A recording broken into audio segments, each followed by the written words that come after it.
आपली जी बोट मोकळे आहेत, नखाचे तुमच्याकडे नख जास्त असतात. तर आपण हे काय करायचं, हा त्याचा फेस आहे एकदम डोळ्यात तुम्हाला बोट जरी घालता आली तरी घाला. याला काय करायचंय, असं पायात पाडायचं, असं झालं पुढं डोळ्यात बोट गेले की तुम्हाला लगेच सोडणार तो, आणि हे सोडलं की तुम्ही लगेच त्याच्या ग्रॉईन वरती सेंटर पॉइंटला त्या ठिकाणी गुडघा मारायचा. कारण हा टणक भाग आहे गुडघ्याचा, तुम्ही त्यांनी आघात केला की काय होणार आहे, तो पूर्ण व्यक्ती कोसळला जाणार आहे.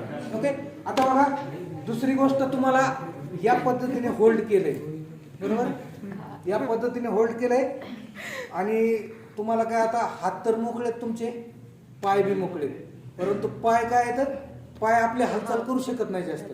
मग सुरुवातीला काय करायचं, धर टाईट आहे बघा, आपण काय करायचं सुरुवातीला धक्कीने खाली बसायचं.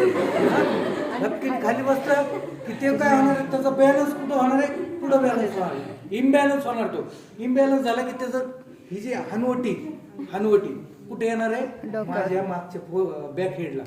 तर ह्या वेळेस काय करायचं की मागचा जो भाग आहे हा खूप टणक असतो डोक्याचा. तुम्ही काय करायचं, खाली आला की खपकन लगेच मागे असं मारायचं जोरात, पाठीमागे जोरात मारलं की त्याच्या हनवटीला लागणार आहे किंवा नाकाला सुद्धा लागू शकतो, आणि लगेच तो सोडलं की बघा पकड, आता मारलंय झालं, त्रास झाला त्याला, त्याने लगेच सोडलं, लगेच बाजूला व्हायचं, लगेच दुसरा हात सेंटर पॉइंटला जोरात मारायचं. जोरात मारलं की तो त्या ठिकाणी त्याचं कामच. दुसरी गोष्ट बघा, आता हे हात होल्ड केलाय आपला,